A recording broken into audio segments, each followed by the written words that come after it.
اچھا، نیٹورک کی پرفارمنس سب سے ضروری پرفارمنس کہیں گے تھرو پٹ یا ڈیلے. ٹھیک ہے، بینڈ وڈتھ اور throughput are almost same, لیکن چھوٹا سا ڈفرینس ہے اس میں. بینڈ وڈتھ اوریجنل کیپیسٹی کیا ہے آپ کی لنک کی، وہ میں نے آپ کو بتایا 4 MB کا کنیکشن ہے تو اوریجنل کیپیسٹی آپ کے لنک کی 4 MB/s ہی ہے. لیکن سوری 4 MB ہے، یہ بی اگر چھوٹا لکھا ہے تو بٹس ہے، بی کیپٹل ہے تو بائٹس ہے، یہ بھی آپ نے یاد رکھنا. تو بائٹس وہ جیم بھی اگر 4 MB/s ہے، لیکن آپ کو اسپیڈ تو تھوڑی سی اس سے کم ہی. اوریجنلی آپ کو اسپیڈ ریسیو کتنی ہو رہی ہے وہ تھرو پٹ ہے. ٹھیک ہے، تو وہ پر سیکنڈ میں ہی یا بائٹس پر سیکنڈ میں ہی آپ میجر کریں گے. ٹھیک ہے، تو پرفارمنس کو آپ تو پرفارمنس کو آپ تھرو پٹ سے بھی میجر کر سکتے ہیں اور ڈیلے سے بھی. ڈیلے کو ملی سیکنڈ میں کریں گے، تھرو پٹ زیادہ سے زیادہ ہونی چاہیے، ڈیلے کم سے کم ہونا چاہیے. تو اٹ مینس کہ آپ کی پرفارمنس، آپ کے نیٹ ورک کی پرفارمنس بہتر ہے، اچھی ہے.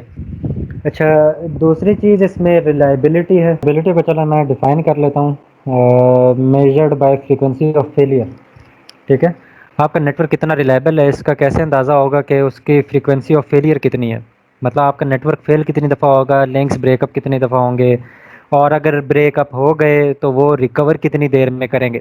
آسان سی ایگزامپل دے دیتا ہوں. اگر آپ نے ٹیکسلا سے لاہور ٹریول کرنا ہے تو آپ کے پاس 2 لنکس ہیں، جی ٹی روڈ یوز کر لیں یا موٹر وے یوز کر لیں. تو اگر آپ ریلائبلٹی کی بات کریں تو ان دونوں میں ریلائبل زیادہ کون سا ہے؟ موٹر وے. کیوں؟ کیونکہ جی ٹی روڈ پہ آپ کو نہیں پتا کہ کہاں پہ کنجیشن ہو جائے، کہاں پہ روڈ ٹوٹ گئی اور اس کو دوبارہ بنا رہے ہیں اور وہ پتہ نہیں بنے گی کتنی دیر میں. اور frequency of failure basically G T road پہ زیادہ اور موٹر وے پہ کم ہے. تو آپ نے ریلائبلٹی بھی آپ کی ٹاپ پرفارمنس، ٹاپ پرائیورٹی ہونی چاہیے پرفارمنس میں. ٹھیک ہے، تو اب ریلائبلٹی کو آپ ڈفرینٹ طریقے سے میجر کر سکتے ہیں. آپ پرفارمنس کو بیسیکلی ڈفرنٹ طریقے سے میجر کر سکتے ہیں. ٹھیک ہے، کچھ لوگ کہیں گے کہ جی ٹی روڈ زیادہ بہتر ہے. اب وہ بھی غلط نہیں ہے، کیونکہ آپ اگر ڈسٹینس کے حساب سے دیکھیں تو جی ٹی روڈ کے کم ڈسٹینس ہے ٹیکسلا سے لاہور کا سفر. ٹھیک ہے، لیکن اگر آپ ٹائم کے حساب سے دیکھیں تو وہ وایا موٹر وے زیادہ کم ٹائم میں آپ پہنچ جائیں گے. تو ہر ایک کی ایک اپنی پرفارمنس میٹرک ہے. ٹھیک ہے، ہر ایک اسٹینڈرڈ یا ہر 2 سرور یا 2 لوگوں کے درمیان میں اپنی جو کمیونیکیشن ہوتی ہے ان کی اپنی ٹاپ پرائورٹی کی ایک پرفارمنس ہے. کچھ لوگ کہتے ہیں جی ڈسٹینس کم ہونا چاہیے، کچھ کہتے ہیں نہیں جی ڈسٹینس زیادہ ہو ٹائم کم لگنا چاہیے. تو کچھ لوگ جی ٹی روڈ سے ٹریول کرتے ہیں، کچھ لوگ موٹر وے سے ٹریول کرتے ہیں. تو ہر ایک کی ایک اپنی پرائورٹی ہے. تو ریلائبلٹی بھی خیر اسی میں ایک ایگزامپل آئے گی. اور تیسری چیز ہے security, which is the most important thing. Security. آپ کا network is of no use. میرے خیال سے شروع میں بتا چکا ہوں کہ اگر آپ کا ڈیٹا ان آتھرائزڈ ایکسیس سے اگر آپ اس کو نہیں بچا سکے.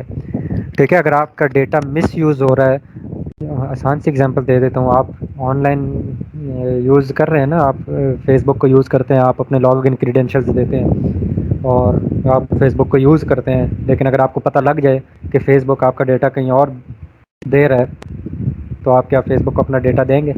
تو اگر آپ کا ڈیٹا پروٹیکٹیڈ نہیں ہے، سیکیور نہیں ہے، تو اس نیٹ ورک کو کوئی یوز نہیں کرے گا. تو نیکسٹ چیز کی طرف چلتے ہیں. What goes wrong in the network? Reliability at stake. ٹھیک ہے، ریلائبلٹی. بٹ لیول ایررز کبھی کبھی آپ کے پاس ایگزسٹ کر سکتے ہیں. بٹ لیول ایررز میں آپ کو ایگزامپل آلریڈی دے چکا ہوں کہ آپ کے پاس ایک بھی بٹ کرپٹ ہے تو آپ کا پورا ڈیٹا کرپٹ ہو جائے گا. اور بٹ لیول ایررز، ایک بھی بٹ کرپٹ ہو سکتی ہے، اس کی ڈفرینٹ وجوہات ہو سکتی ہیں، ڈفرینٹ ریزنز ہو سکتی ہیں جس کی وجہ سے آپ کی بٹ ایک کرپٹ ہو سکتی ہے، جس میں ایک ایگزامپل آگے لکھی ہوئی ہے. لیول ایرر ہو گیا. دوسرا پیکٹ لیول ایرر ہو گیا جس میں کنجیشن کی ایگزامپل ہے. کنجیشن کی میں آلریڈی دے بھی چکا ہوں. Distinction between last and let packet.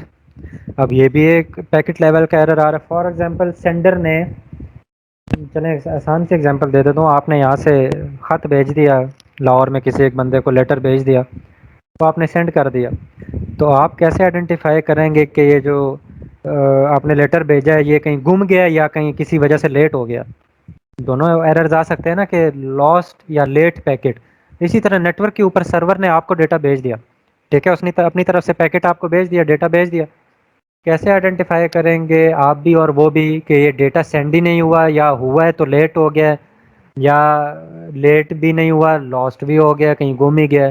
تو بعض دفعہ پیکٹ لیول پہ کنجیشن کے ایررز بھی آتے ہیں، ٹھیک ہے. اسی طرح بعض دفعہ لنک اور نوڈ کے فیلیئرز کی وجہ سے آ سکتا ہے، ٹھیک ہے. Distinction between broken and flaky link, یا distinction between failed and slow node, ٹھیک ہے. بعض دفعہ کوئی لنک بیچ میں ٹوٹ جاتا ہے، جیسے میں نے اگزامپل دی سمندر میں فائبر کی تاریں بعض دفعہ ہماری ٹوٹ جاتی ہیں، تو وہ کیسے آئیڈینٹیفائی کریں گے کہ یہ سلو ڈاؤن پروسیس ہے یا تھوڑا سا فیلڈ ہو گیا ہے، یا اس کا کیا وجہ. تو لنک اور نوڈ کا فیلئر بھی اکر کر سکتا ہے، پیکٹ لیول کے ایررز بھی ہو سکتے ہیں، بٹ لیول کے ایررز بھی ہو سکتے ہیں. تو یعنی کہ آپ کی ریلائبلٹی ایٹ سٹیک ہے. دوسرا، ریکوائرڈ پرفارمنس بھی ایٹ سٹیک ہے آپ کی، ٹھیک ہے. What goes undesirable in the network, messages are delayed, ٹھیک ہے. Messages are delivered out of order, بعض دفعہ messages out of order deliver ہو جاتے ہیں. فار ایگزامپل میں ایک ایگزامپل دیتا ہوں. آپ نے ایک ویڈیو ڈاؤن لوڈ کی، یا چلیں وہ کرکٹ میچ کی ایگزامپل دیتے ہیں. آپ لائیو اسٹریمنگ دیکھ رہے ہیں، کرکٹ میچ دیکھ رہے ہیں، آپ نے پہلی بال دیکھی، دوسری بال کا پیکٹ آتے آتے راستے میں کہیں گم ہو گیا، تیسری بال جب ہونے لگی تھی تو اس کا پیکٹ آپ کے پاس ریسیو ہو گیا، اور دوسری بال کا پیکٹ اس نے آپ کو بعد میں بھیج دیا، میسیجز آؤٹ آف آرڈر ہو گیا. پھر پرفارمنس تو آپ کی گئی. تو میسیجز آر بعض دفعہ ڈیلیورڈ آؤٹ آف آرڈر، ٹھیک ہے. بعض دفعہ تھرڈ پارٹیز ایوز ڈراپ، ٹھیک ہے. بعض دفعہ تھرڈ پارٹیز مینس کے درمیان میں کوئی تھرڈ پارٹی انٹروڈ کر جاتی ہے، تو وہ ایکسیس کر لیتی ہے لنک پہ، اور آپ کی ریکوائرڈ پرفارمنس کو تھوڑا سا افیکٹ کرتی ہے. تو یہ نیٹ ورک پہ بے تحاشا قسم کے ایشوز پرفارمنس کے اور ریلائبلٹی کے اکر کرتے ہیں. آپ نے ان سب چیزوں کا خیال رکھنا ہوتا ہے.